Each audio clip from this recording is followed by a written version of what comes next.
You ever wish money just grew overnight? Like you put in $1 today and wake up tomorrow with a mansion, a yacht, and maybe a pet tiger? Yeah, we've all had that dream. But reality? Money doesn't work that fast. Most people chase get-rich-quick schemes, and spoiler alert, they usually end up broke quicker than they got in. So, let's talk about something real: stocks. Imagine a company is like a giant pizza. When you buy a stock, you're buying a slice of that pizza. It's yours.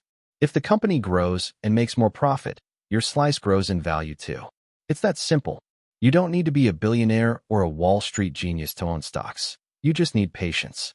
Because here's the truth: stocks aren't a lottery ticket. They're a long game. You're not flipping money overnight. You're planting seeds. And just like a tree doesn't grow instantly, your investments take time. But give it years, 10, 20, 30, and those little slices of pizza can turn into a whole buffet. So if you're tired of chasing shortcuts, remember this: real wealth doesn't come from rushing. It comes from saving, investing, and letting time do the heavy lifting.